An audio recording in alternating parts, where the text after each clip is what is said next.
काँग्रेस नेते विजय वडेट्टीवार पाकिस्तानची भाषा बोलतायत।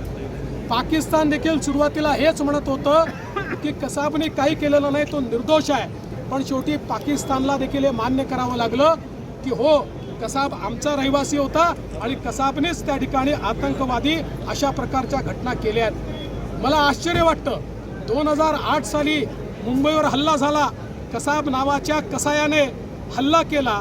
2008 पासून 2014 पर्यंत काँग्रेसचं सरकार महाराष्ट्रातही होतं, काँग्रेसचं सरकार देशातही होतं आणि आज उठून हे अशा प्रकारचं वक्तव्य देत आहेत की ज्या वक्तव्यांनी केवळ आणि केवळ पाकिस्तानला फायदा होणार आहे।